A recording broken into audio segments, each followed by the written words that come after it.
Unit 3. Direction and location.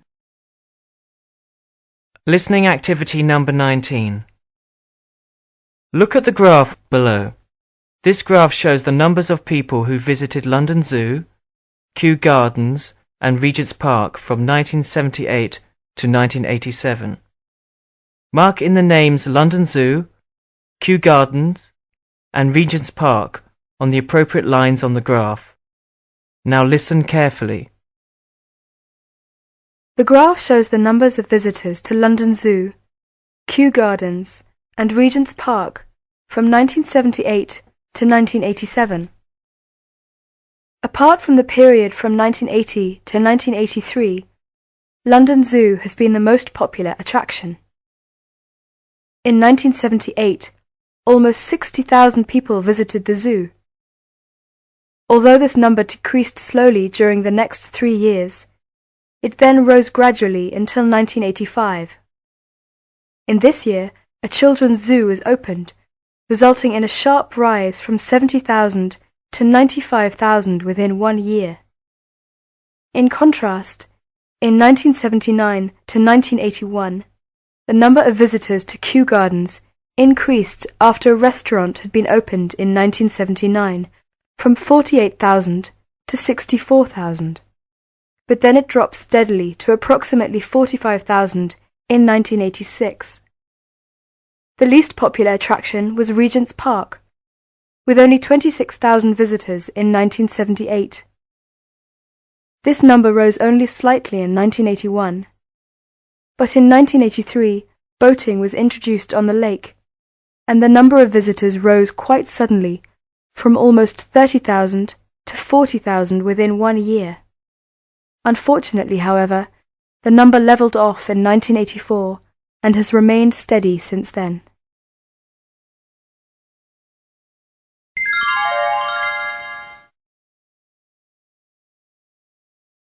Listening activity number 20. Look at the graph below. This one shows the numbers of visitors to Exhibition Centre, Museum and Art Gallery. Mark in the names Exhibition Centre, Museum and Art Gallery on the appropriate lines on the graph. Exhibition Centre is the most popular attraction. In 1978, almost 40,000 people visited the Exhibition Centre, although this number dropped slowly during the next 5 years. In 1983, the number of visitors was a little over 35,000. It then increased suddenly until 1984. In this year, a restaurant was opened, resulting in a sharp rise from 37,000 to almost 50,000 within 2 years. The number of visitors to the museum was about 25,000. This was better than the number to the art gallery, which was only 15,000 in 1978. It then decreased steadily until 1982. The number was the same as the number of visitors to the art gallery. That was about 18,000. In 1983, a building extension was open, and the number of visitors to the museum began to level off at 17,000 visitors each year. The least popular attraction was the art gallery. In 1979, the number dropped slowly from 15,000 to less than 12,000. But in 1980, free admission was carried out, so the number of visitors increased suddenly from 12,000 to 25,000. It then levelled off since then. There is a slight rise every year.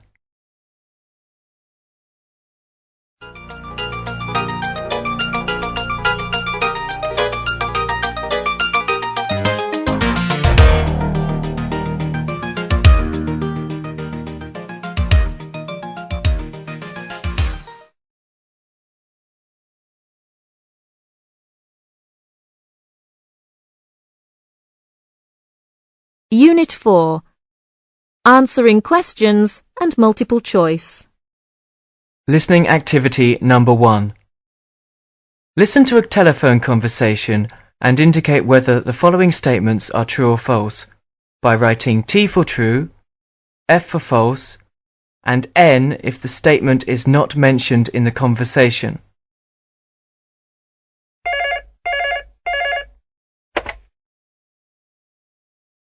Operator, can I help you? I'm calling from a payphone in Ealing Shopping Centre. I've been trying to get through to a number for the past 15 minutes, but I keep getting a funny noise. Are you sure it's the right number, sir? Yes, I've checked in the telephone book. Are the lines busy? What kind of sound are you getting? A continuous humming sound. Did you put in enough money? Yes, I put in the correct amount. What number are you calling, sir? 567-0802. I'm sorry, sir. Could you repeat that once more slowly, please? 567-0802. Ah, that explains it then. We've been having a lot of trouble with that area because of crossed lines. One moment, and I'll try and get the number for you.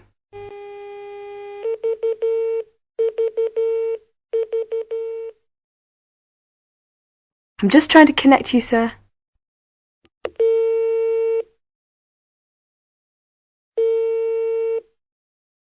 Your number's ringing now. Put in 20p, please. Thank you very much. Go ahead, please.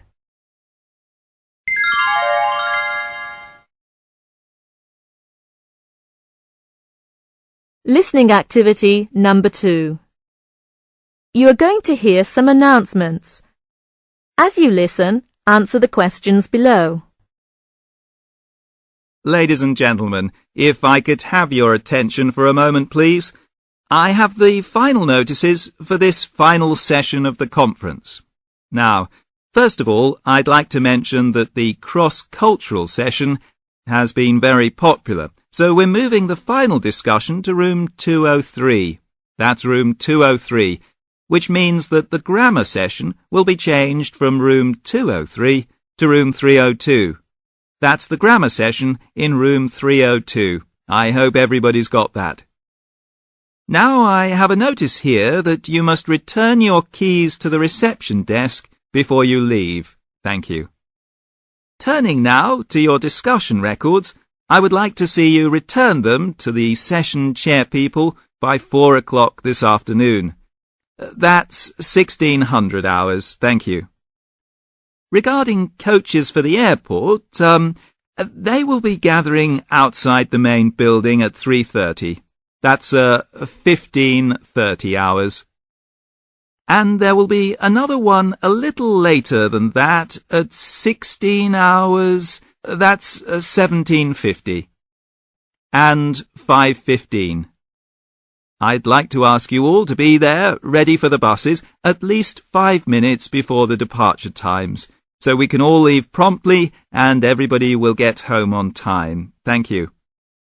I have particular messages for Professor Hurst and Professor Cole and Professor Malnerchuk. I'd like to ask you three, are you here? Professor Hurst, Professor Cole? Yes, and Professor Malnerchuk. I'd like to ask you to collect your reprints from the conference desk before you leave. Thank you. Finally, I have a reminder from Professor Olson of Leeds University that the 6th annual convention of EFL will be held in Bangkok, October 2006. I think you'll all be interested in marking that date on your calendar. That's the 6th annual convention of EFL, October 2006. And I'd like anybody that's interested in that conference to leave your name at the conference desk. Thank you very much. Ladies and gentlemen, I know it has been a very happy event for me, this conference, and I hope that you too have found it a happy and productive time. Thank you all for coming.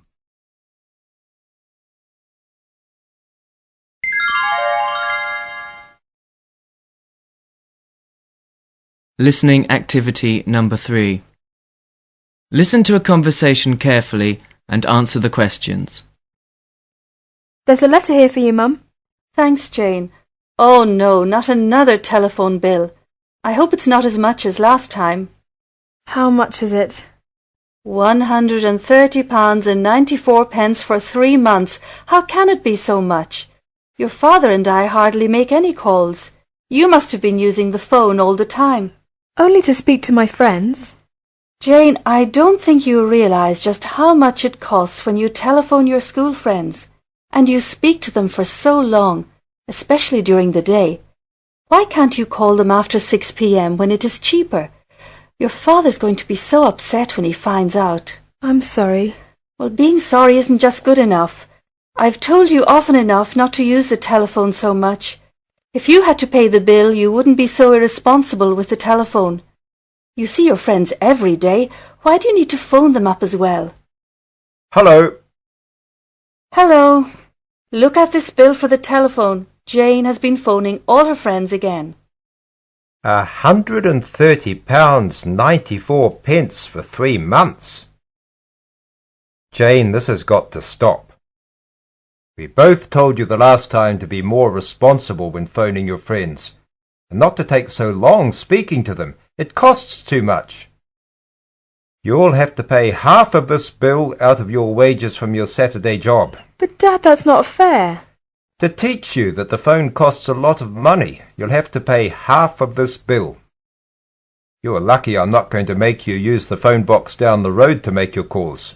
OK, but it'll take me weeks to pay your half of £130.94. We may have to get one of those phone locks, and I'll keep the key. Then you won't be able to make any calls.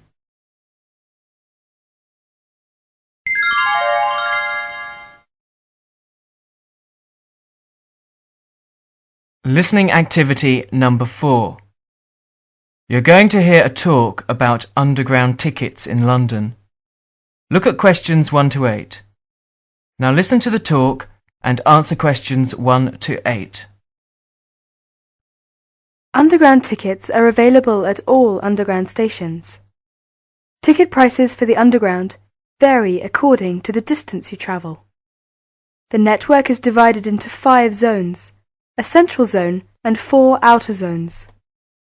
Generally, your fare will increase the more zones you travel through. You must buy your ticket before you start your journey from a ticket office or machine. Keep your ticket for inspection and collection at your destination. The easiest and most economical way to travel around London is with a travel card. This gives you the freedom of London's trains, tubes, and buses in whichever zones you choose. It's perfect for the visitor because one ticket combines travel on the trains of Networth South East with the Underground, Dockland Light Railway, and most of London's buses. It's more convenient than buying separate tickets for each journey. Travel cards are available from any train or tube station. A one-day travel card is ideal for a day's shopping, sightseeing, and all tourist trips in London. You can travel anywhere you'd like within the vast 650 square mile travel card area. No need to keep queuing for tickets or carry a pocket full of change for ticket machines. Just use whatever form of transport suits you best for any combination of trips. One-day travel cards can be bought from staffed train or tube stations after 9:30 a.m. at weekdays and any time at weekends. Travel card season tickets include 7-day, monthly and annual tickets. This is the modern, convenient and flexible ticket for your daily journey to work. For travel card season tickets, please bring a passport-sized photograph with you. Smoking is not allowed anywhere on the Underground. Smoking is permitted, however, on the back of upper deck of buses.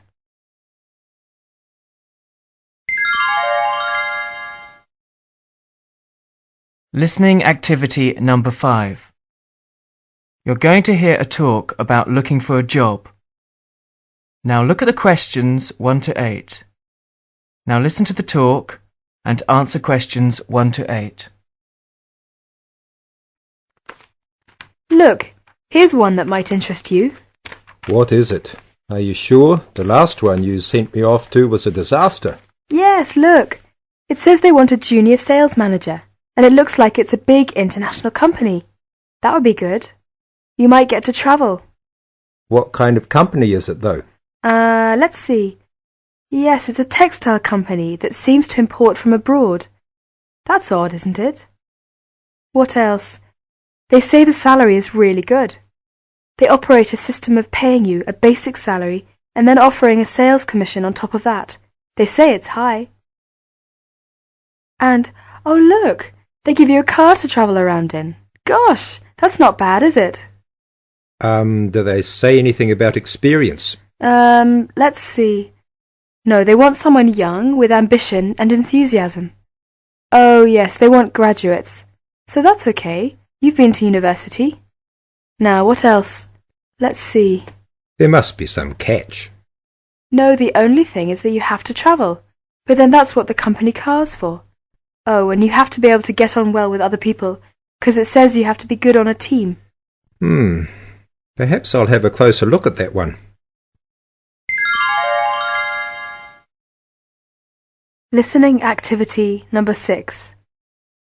You will listen to a conversation between two friends. As you listen, answer the questions below.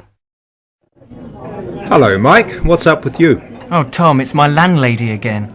You're always in trouble. What is it this time? You see, she's left a note for me. Just read it. Well, did you leave the front door open? I honestly don't remember. I got back late from a party. Anyway, what does it matter? It's all complaints in that house. First noise, then the bathroom. Well, in that case, why don't you look around for another place? I've already started. I looked in the paper this morning. Plenty of advertisements as usual, but most of the places are too far from school. Look, why don't you come and share with us? But surely there are 4 of you in the flat already, aren't there? Yes, but you know, Jane is leaving at the end of the month. She's got a job down south. There will be a spare room. It's rather small, but you can sleep there for the moment till you find a nice one. That's a good idea. How many rooms do you have? We have 4 bedrooms and a big living room. What are the arrangements? Well, we share all expenses, of course. Rent, light and heating. What about food? Or we each buy our own. It works out fine that way. And you can do anything you like in your own room. But there is one thing. What's that? Don't leave the front door open. Strange people may wander in. All right. I promise that won't happen again. By the way, when is Jane leaving? Let me see. Yes, this time next week. Today is the 22nd, Tuesday. So she's leaving on the 29th. Well, I'll move in one day after she leaves. Yes, no problem. We will get ready by then. Thanks a lot. You're welcome.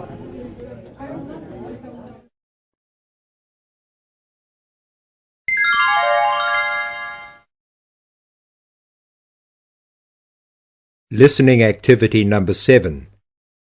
You will hear a dialogue between a researcher and a chief librarian. Listen to the dialogue and answer the questions. Good morning, Julia. Good morning, Peter. Do come in. You've brought the results with you, I see. Yes, in fact, I completed the survey last week. So I can hear the criticisms now, then. That's right. And perhaps you'll be able to tell me what can be done about them. I'll certainly do my best. Well, what would you like to start with? The catalogues. I'm afraid many of the science students complain that they're incomplete and out of date. They think they're really bad. Is there anything you can do to improve things there? Oh yes, we can either check all the cards and reprint them where necessary, or we can change to a computer system. How much would it cost to do the first? Oh, about £6,000. And how long would it take? Oh, maybe 3 months. And how much would it cost to do the second? Change to a computer system, yes, about £60,000. And how long would that take? Oh, 9 months, I'd say, about 9 months. Thank you. Now, next I'd like to move on to the borrowing facilities. The social science students described these as rather disappointing. They complained that they were only allowed to borrow 3 books. Most of them felt they ought to be able to borrow more books, perhaps 5 or 6 for undergraduates, and up to 10 for graduates. That may be possible.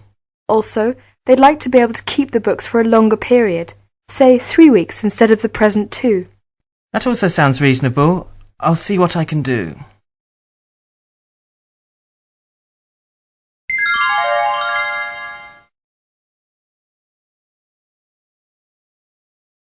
Listening activity number 8. You are going to hear a conversation between a student and a counsellor. Listen to the conversation and answer the questions. Good morning. Sit down, please. Good morning. What can I do for you? I've come for some advice. My name is Sophie Cole and I'm Italian. I came to this country about 6 months ago. Yes? And I don't know if I can use my qualifications here. Maybe I need to do another course. And then I'm worried about my English. You see, I'm worried about not understanding people very well. I see. Well, I need to get a bit more information about you. What are you doing at the moment?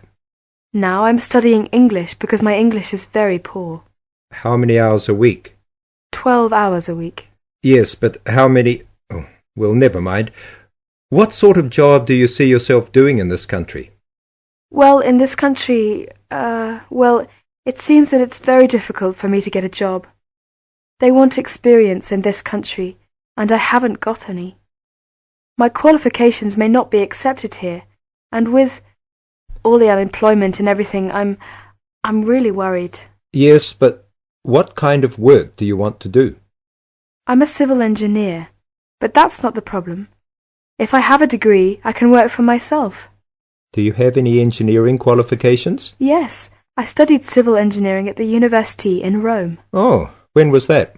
About 3 years ago. And then, what did you do? I mean, did you have any work experience in your own country? Oh, yes. I worked for a big company for about 2 years after the university. Now, I would like to get a master's degree in this country. But first I need to study more English. Yes, I think you are quite right. First, you need to improve your English. Then you could start looking for a university and apply for the degree in engineering for next year. Have you enrolled in our intensive English courses? Yes. I suggest you study English for another 6 months, then take the IELTS test. This test will check how well your English is, and the score will be accepted by all the universities in UK. Here is the IELTS test booklet. You can get more details about this test. That's a great help. Thank you very much. You're welcome.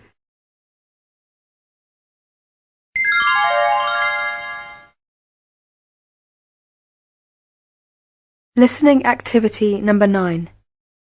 You are going to hear a talk about the services in Ealing College. Look at questions 1 to 10. Now listen to the first part of the talk and answer questions 1 to 10. Welcome to Ealing College of Higher Education. Today I'll talk about student services at the college. All student services are to be found in the North Building. Social life and some of the welfare services are run by the Student Union, of which all students are automatically members. After enrolment, take your receipt to the Student Union and they will give you your student card. Your student card also entitles you to membership in the Student and Staff Club. The Student Union will give you a handbook which gives more details on all the services offered, plus more information on the health service, accommodation, and so on. Let's talk about medical services first. ECHE has a student health centre.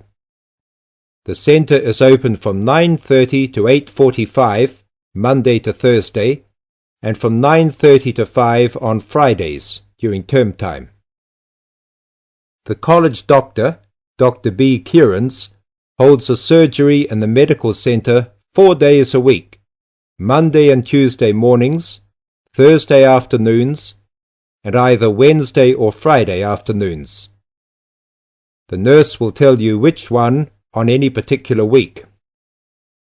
Appointments for these are made through the nurses and are usually for the following day.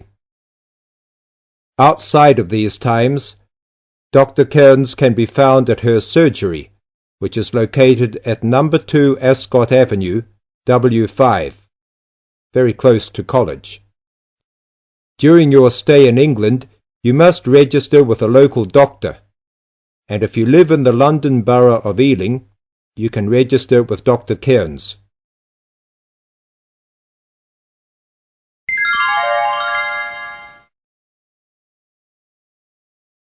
Listening Activity number 10. You will hear the last part of the talk about the services in the college. Now look at questions 1 to 10. Now listen to the rest of the talk and answer questions 1 to 10. Last time I talked about the student services in the college. Today I'd like to talk about the counselling services. The college counselling service is located in the North Building. The counsellors are Miss Penny Rawson and Miss Ann David. I've asked Ms. Rawson to join us today to discuss their role. Ms. Rawson. Thank you. Both Anne and I are full-time counsellors. Students either come to us on their own or are referred to us by a tutor. We see students individually, run group therapy sessions and courses of sessions as we think necessary. We are here to help with any problems, no matter how great or small, such as homesickness, relationship difficulties, death and separation, sexual problems, undue stress due to work, and so on. You will not be the first to be homesick, find college life stressful, or decisions problematic, so please don't hesitate to come and have a chat if there's anything bothering you. This is a confidential service, but we are willing to arrange with your course directors, your tutors, student union officers, career department or doctors. We can also put you in touch with outside counselling services. As a part of the university, all counselling is free of charge for full-time students. I know some of you may feel that seeing a counsellor has a stigma attached to it, but let me assure you, even the best balanced individuals encounter situations where they need someone to talk with, so please don't hesitate. You're welcome to make use of this service. We hope you will enjoy your studies at the university. Thank you.